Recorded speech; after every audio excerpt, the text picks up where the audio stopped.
시청자 여러분 안녕하십니까. 지금부터 정권의 한보정론을 시작하십니다. 자, 이번 시간에는요, 이제 오늘 말이죠, 이재명이가 최상목 대행이죠. 최상목한테 40여 임명하지 않으면 정말 체포하겠다, 이렇게까지 선전포고를 했어요. 이게 일파만파 파장을 야기하고 있습니다. 민주당 내에서도 이건 너무 나간 얘기다. 너무 나간 얘기가 아니죠. 이재명이 그러니까 빨리 이거 구속시켜야 된다니까요. 그런 여론이 더 많고, 지금 이재명이는 기존의 12개 범죄로 구속시켜야 될 뿐만 아니라 이게 바로 내란을 선동하는 것이다, 이런 직격탄이 지금 날라들고 있습니다. 자, 그래서 제가 보기에 우리 여권도 일제히, 그야말로 이제 지금 이런 그 이슈에 대해서, 민감한 이슈에 대해서 발언을 아끼지 않는, 이제 우리 이제 일종의 이제 차기 잠룡이라고 볼 수 있는 사람들이죠.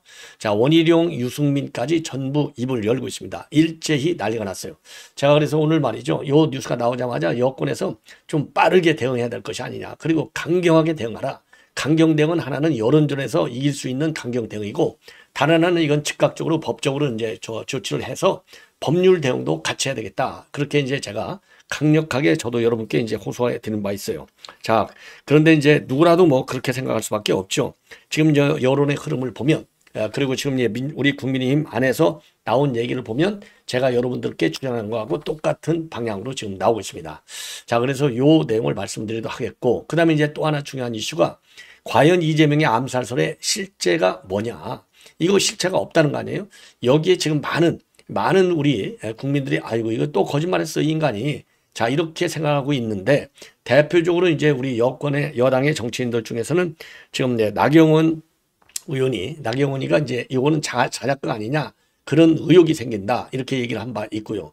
그리고 이게 만약에 자작극이 아니라면, 아니 당연히 수사를 의뢰해야지 왜 신변 보호만 요청하냐.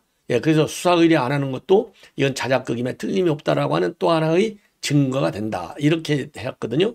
그러니까 나경원 의원에 대해서는 지금 이제 즉각적으로 고발 조치에 나섰습니다.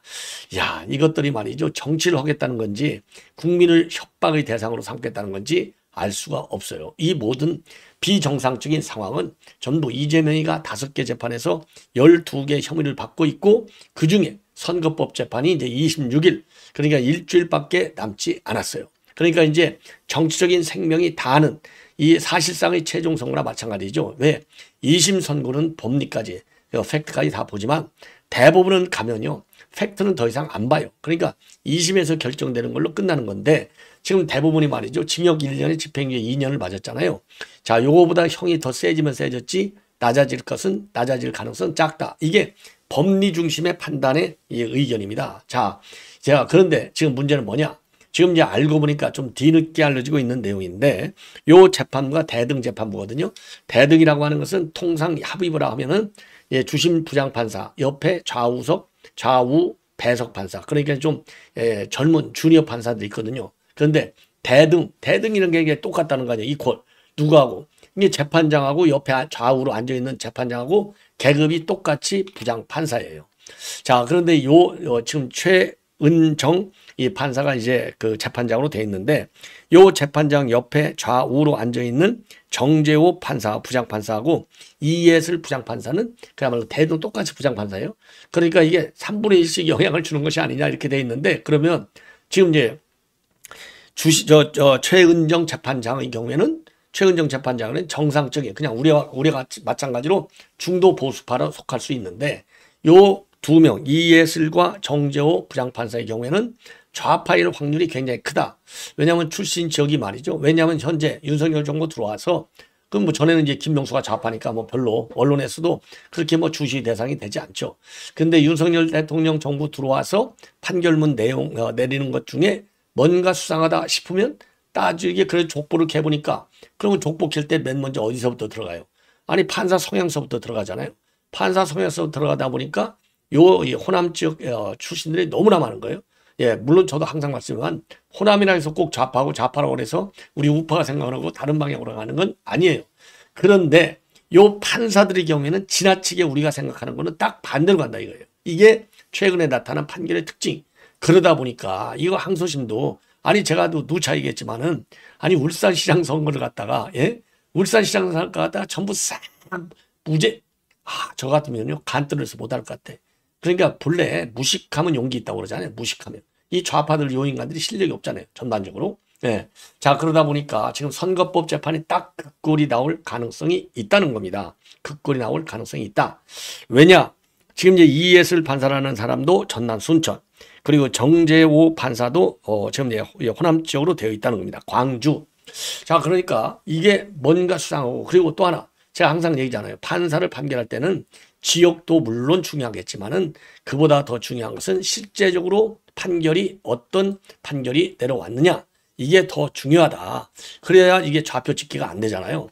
그런데 이 그동안의 판결을 보더라도 이예슬 판사하고 정재호 판사의 경우에는 좌파들이 좋아하는 판결, 이게 중요 정치적으로 민감한 이슈에 있어서 좌파 선호 판결을 내린 거예요. 그러니까 이게 그러면 아니 울산시장 선거도 1심에서 싹 유죄 치렀는데 2심에서 전부 무죄 때렸잖아요. 요거가 수상하다. 이거 무죄 때리는 거 아니야? 이런 우려가 지금 이제 26일 판결이 가까우다 보니까 굉장히 우려가 제기되어 있는 상황이 되겠습니다. 자, 그리고요. 그리고 지금 윤석열 대통령 지금 헌재 그러니까 21일로 물 건너갔죠. 이제 왜냐하면 뭐 오늘 다 넘어가고 21일 이틀밖에 안 남았으니까 이제 사실상 물 건너간 거가 됩니다. 21일 선거는 끝난 거고, 제가 이미 여러 차례 말씀을 드린 대로 내주로 넘어가는데 내주에서도 일주일 후인, 그러니까 26일설, 왜냐하면 28일설 26일 수요일 날은 이재명 재판이 있거든요. 그 재판 오기 하루 전날 이 선고할 가능성은 없잖아요. 그래서 제가 보기에 지금 저 전에 의중교사 무죄 때렸잖아요. 의중교사 무죄 때린 김동연이가 그 당시 선거법 재판보다도 의중교사가 더 간단한데 이 선거법 재판보다도 열흘이나 늦게 선고를 했어요. 그 얘기는 본인의 판결에 대한 부담을 덜기 위해서 그랬다. 이렇게 지금 알려졌잖아요. 그러다 보니까 지금 이제 헌재도 말이죠. 이 헌재도 자기네가 인용을 한다? 그러면 이제 헌재 판결에 긍정적으로 영향을 주잖아요. 왜? 자기가 인용한다 그러면 뭐 맘 놓고 이재명이 무죄를 때려도 되는데, 만약에 기각 또는 각하할 경우에는 이거 선거법에 더 큰 영향을 주는 거 아니냐. 자, 그러다 보니까 저 문영배가 이 선거법 재판에 안 좋게 영향 가는 것을 막을 필요가 있다는 거죠. 그래서 그런 정치적 판단 때문에 더 뒤로 넘어가는 요인도 상당히 크다. 그러니까 내부적으로 의견 통일이 안 된 이것도 물론 이유지만은 정무적 판단, 왜냐하면 헌법재판은 지금 반은 정치재판이잖아요. 그런 점이 영향을 주고 있는 것들 아니냐.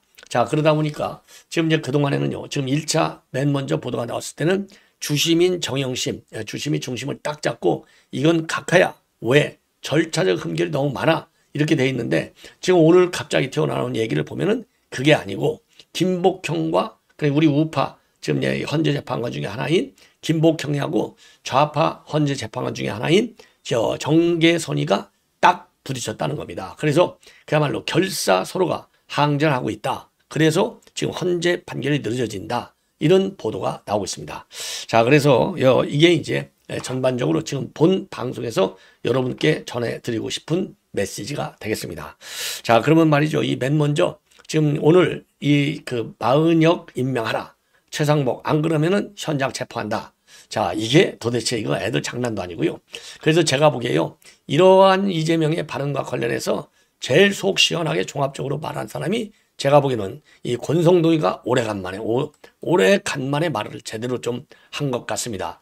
자, 부분적으로 그런 많은 인물들이 우리 여권에서 이걸 말이요 신나게 비판했어요. 신나게. 자, 신나게 비판했지만은 이 권성동이가 제일 종합적인 판단한 겁니다. 제가 그러면 왜 권성동이가 오래간만에 종합적으로 판단하고 지금 반박을 했느냐? 자, 한마디로 얘기해서 이거는 불법 테러를 선동한 것이다. 저도 그랬잖아요. 이건 뭐 테러하라고 특명되는 거나 마찬가지다. 그래서 이거는 법률적 대응이 불가피하다. 그리고 법률적 대응은 빠르게 하는 게 정답이다. 자, 그렇게 말씀을 드렸는데 권성동이가 말이죠. 우선 이런 입장을 내는 것을 그냥 보도자료로 낸 게 아니라 기자 간담회를 열었어요. 그러니까 제대로 이슈화시키겠다라는 생각입니다. 예. 그래서 마은혁이를 임명하고, 만약에 임명 안 하면 임명을 왜 안 하냐 그러면서 몸조심하라. 몸조심하라 이렇게 얘기했거든요. 이것은 명백하게 개딸들한테 테러를 하라라고 하는 특명이나 마찬가지다. 선동이다. 그러니까 내란 행위가 되는 거예요. 그래서 이거는 도대체 야당 대표 입에서 나올 수 있는 발언인지 아니면 IS와 같은 테러리스트가 한 발언인지 정말 착각할 정도다. 자, 이렇게 얘기를 하고 그리고 이재명이야말로 가장 협박죄 현행범이고 권한대행을 상대로 협박을 가했으니 내란 선동죄 현행범이다. 뭐가 그렇게 불안해서 막말을 하느냐? 그게 헌재 판결 때문인가 아니면 본인의 재판 때문이냐? 이걸 보면 이 헌재 재판에 과연 승부가 갈 것인지 자 심히 우려스럽다. 당장 치졸하기 짝이 없는 협박을 중단하라. 예. 자 그래서 갑자기 이렇게 선동적인 언어를 사용해서 마우자 임명을 강요하는 것 자체가 헌재로부터 어떤 정보를 입수한 것이 아닌가. 민주당이 원하는 결과를 얻지 못할 것에 대비해서 임명 강행 퇴로를 구축하는 것이 아니냐. 그리고 계속해서 이재명이가 체포를 운운하고 정말 최대행에서 우회를 가할 뜻을 표시하면 그때 가서 법적 조치도 검토하겠다. 자 그리고요 지금 이제 탄핵 심판 선고와 관련해서는 여러 가지 설들이 있지만은 저희도 입수한 적은 없고 저희가 희망하는 것은 탄핵 기각이다. 근데 여기서 말이죠 권성동이가 다 좋아요. 다 좋은데 이번에는 아주 옳은 말 많이 했는데 이거 한 가지 티가 아니 저희가 희망하는 것은 탄핵 기각입니까? 지금 우리 여권에서 주장하고 그리고 헌재 지금 요청하는 현재를 비판하는 것은 바로 뭐냐? 이거는 이제 기각도 아니고 이거는 각하다. 왜? 절차 과제가 너무 많으니까. 자 이렇게 지금 여론이 확 돌아서고 있는데 잘 나가다가 말이죠. 우리가 희망하는 것은 기각이라고 그랬어요. 이거 참 권성동이 바로 이런데 이 한계가 있는 인간이 아닌가 이렇게 판단이 듭니다. 자 그래서 지금 이제 권성동 원내대표의 발언이 제일 종합적이에요. 자 그래서 이제 여기에 대해서는요 전부 우리 지금 여권에서는 일제히 그야말로 비판을 하고 있어요. 자 이성을 잃은 망언이다. 그리고 이제 이제라도 해당 발언을 즉각 취소하고 사과하라. 이런 입장을 내놨고 그리고 한동훈 같은 인간은요 몸조심하게 바란다는 말은 깡패들이 쓰는 말이다. 그리고 이제 홍준표의 경우에는요 지금 이제 이 최상목 대행을 직무유기로 체포하고 있는데 그렇게 부산 떨지 말고 그만 감옥 가라. 그대 신병의 가장 안전한 장소는 바로 감옥이다. 유승민 같은 경우에는요 이거는 개딸들에게 체포하라고 선동하는 것 아니냐. 이거 그리고 몸조심하라니 조폭들에게 테러를 선동하는 거냐. 만에 하나 이런 사람이 대통령이 된다면 이 나라는 정말 끔찍하다. 그리고 이제 나경원도 말이죠. 이건 도가 넘어도 한참 넘었다. 이렇게 비판하고 있습니다. 나경원이도. 당연하죠. 이건 도가 넘는 정도가 아니죠. 이건 뭐 깡패 조폭 쓰는 말 정도가 아니고 이거는 명백한 내란 선동이라고 저는 봅니다. 그래서 강경 대응이 아니라 원칙적 대응.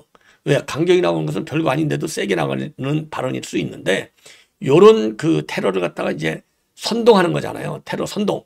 요 행위에 대해서는 적극적으로 강력 대응, 즉 법에 따라서 대응해야 된다. 이렇게 주장하고 싶고 자 그러다 보니까 과연 그러면 이재명이 이 죄가 어디에 해당되느냐 이런 것들 여러분들 궁금하시죠? 죄가 많아요.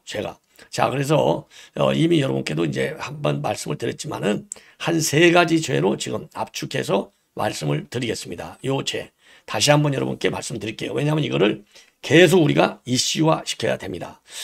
이렇게 하는 경우에는 적용되는 형법상 범죄는요. 협박죄가 1번이에요. 형법 제283조. 자, 그래서 이거는 상대방에게 해악을 고지하여 공포심을 일으키는 경우에 성립되는 범죄인데 단순 협박죄는 3년 이하의 징역, 500만 원 이하의 벌금. 그리고 공무집행 방해죄. 이거는 형법 제136조입니다. 공무집행 방해죄. 왜냐하면 대통령이 공무원이기 때문에 협박으로 직무수행을 감행을 했다. 이건 공무집행 방해죄가 되는 것이고 5년 이하의 징역에 1,000만 원 이하의 벌금. 그 다음에 더 중요한 것은 이 대목입니다. 이거야말로 내란 선동죄 형법 87조, 내란 예비 음모죄 형법 제90조. 자, 그래서 협박이 단순한 위협을 넘어서 대통령을 체포하여 국가 안정 질서를 무너뜨리는 의도가 있다면 내란 관련죄가 적용할 수 있다. 아니 대통령을 실제로 체포하라고 하잖아요. 이거는 그러니까 내란 예비 음모 또는 내란 선동죄가 되는 거죠. 그래서 내란 선동죄는 무기 또는 5년 이상의 징역, 내란 예비 음모죄는 3년 이상의 유기징역. 이런 어마어마한 범죄를 저지른 겁니다. 그래서 지금 권성동이는 내가 말한 대로 나중에 가서가 아니라 지금 당장 고발하라. 요 3가지 범죄 그대로 지금 당장 고발해서 법이 지금 이재명 요 인간한테는요. 법이 무서운 게 하나도 없어요. 그래서 법이 무섭다는 것을 보여줘라. 이렇게 말씀드리지 않을 수 없고 그리고 최상목이도 직접 이 부분에 대해서 언급을 했는데 오늘 최상목 저 임시 최상목이가 말이죠.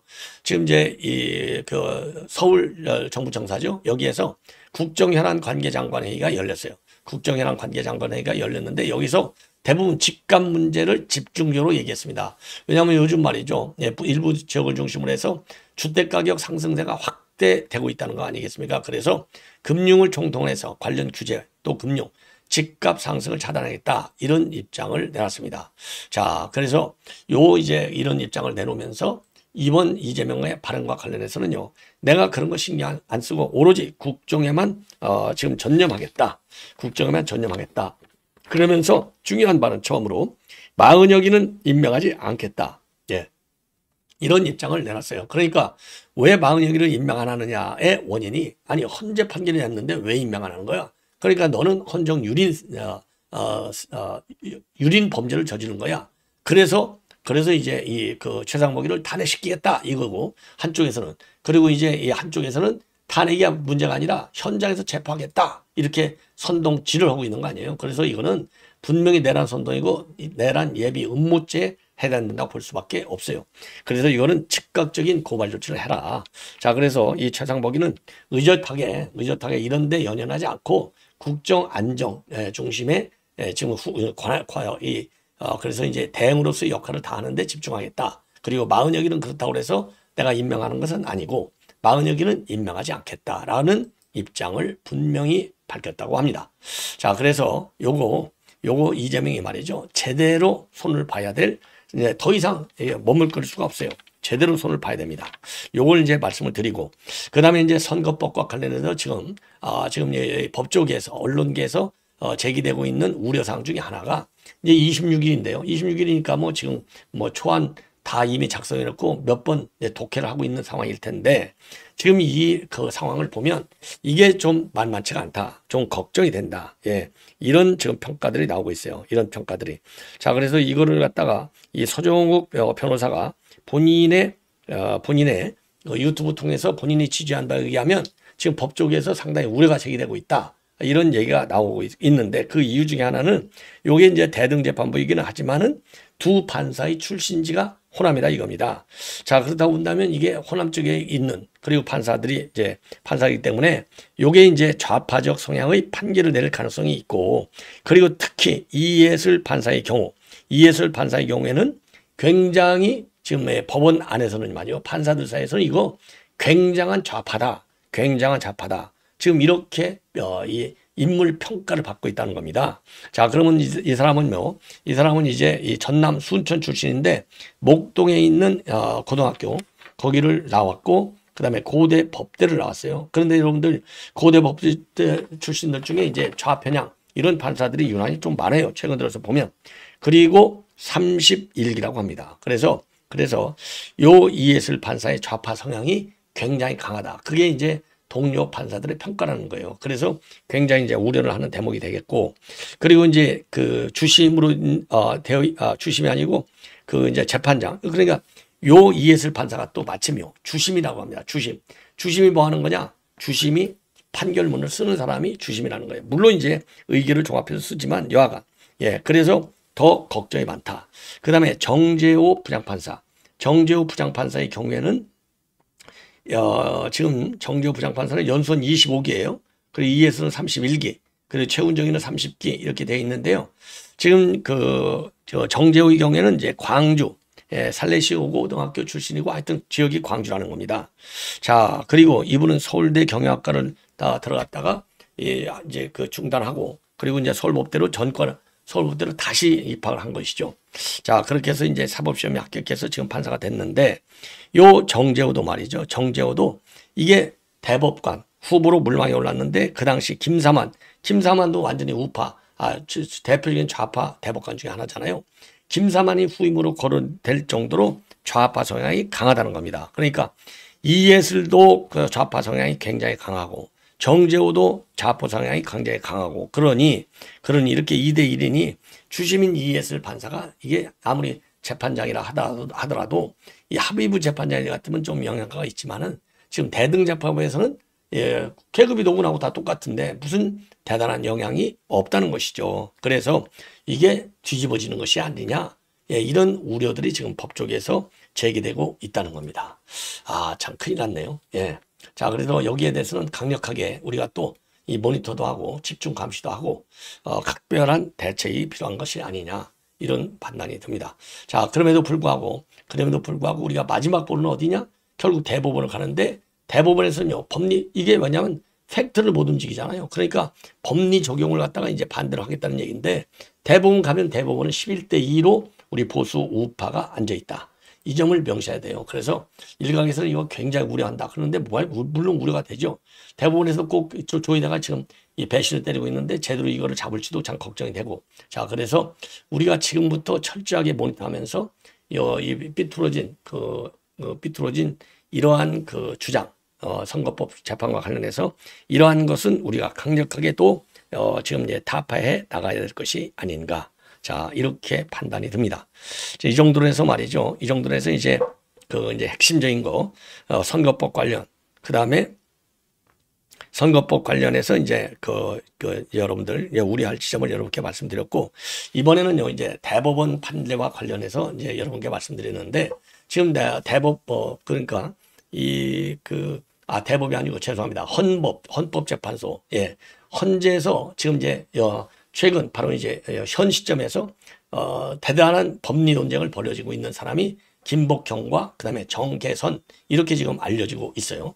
자, 김복형이는 대표적인 우리 우파 헌법재판관입니다. 최고의 실력가라고 알려져 있어요. 조이대가 추천했고 윤 대통령이 임명한 케이스가 되는 것이고, 그다음에 이제 이 정계선이하고 싸움이 벌어졌다는 거예요. 정계선은 우리 법 연구회 회장 출신이지 않습니까? 자, 그런데 지금 이제 보도의 전언에 따르면은 지금 그 김복형의 경우에는 죄송합니다. 지금 이 정재호의 경우죠. 정재호의 경우에는 김삼환 전 대법관의 후임으로 고를 정도로 좌성향이 굉장히 강하다. 좌성향이. 자, 그리고 이제 이예슬 재판관의 경우에는 동성동본에 관한 이 문제에 관해서도 굉장히 죄송합니다. 이 정재호 판사가 동성애 동성혼을 옹호하는 그런 판단을 내렸다는 겁니다. 그리고 윤석열 정부에서 대법관 후보에서 낭만 전력이 있어서 이번 판결 한 방으로 이재명한테 줄을 잘 서서 차기 대법관을 노리지 않겠느냐. 이런 얘기까지 나오고 있다는 겁니다. 참 꿈들도 야무져요. 꿈들도 야무져요. 자, 그러다 보니까 지금 헌재 판결하는 이 판사들에 대한 우려가 고조가 되고 있고, 판결이 뒤집어지는 것이 아니냐라고 하는 우려도 나오고 있다는 겁니다. 자, 이 정도가 되면은요, 지금 헌재 재판의 우려성 여러분들께서도 충분히 이제 생각을 이제 굳힐 수 있고, 우려되는 지점이 어딘지. 그리고 이재명이가 말이죠, 지금 생각이 달라지고 있다, 작전이 변경되고 있다. 이거는요, 지금까지는 이제 헌재에서 윤석열 대통령에 대한 탄핵에 지금 집중해 왔는데, 지금 이제 탄핵이 뜻대로 안 된다, 이런 방향으로 지금 확 바뀌고 있잖아요. 그러다 보니까 이재명도 작전이, 헌재 재판 전략은 이제 오로지 40여 개 하나를 갖다 놓으면 그래도 해볼 만하고, 40여 개를 추가로 임명보시키면 이제 우리는 간다, 이건 아는 것 같아요. 그러니까 이제 최상목이 현장 체포라고까지 선동칠에 나선 거 아니겠습니까? 자, 그런데 말이죠. 이 헌재에서 그런 면도 있지만은 지금 이 김복형과 정계선이가 정면을 붙었다는 겁니다. 그래서 지금 이 재판부 입장에서는요, 정계선이의 이런 그 주장에 대해서 지금 김복형이가 아주 조목조목 반박하고 있고, 그리고 김복형의 주장에 대해서 지금 이 정계선이는 실력이 모자라니까 이 반박할 수 있는 여건이 안 된다는 거예요. 자, 그래서 이거 하나만 보더라도 둘이서 이렇게 아주 대놓고 싸우는 것만 보더라도 지금 탄핵 인용은 입에 붙일 수도 없는 거 아니냐. 그래서 지금 이제 김복형 헌재 재판관이 지금 이제 좌파 헌재 재판관들을 논리면에서 법리면에서 완전히 압도하고 있다. 그래서 너무 걱정하지 않으셔도 된다, 이런 의견들이 지금 나오고 있습니다. 자, 시청자 여러분, 이것으로 본 방송은 마치겠습니다. 대단히 고맙습니다.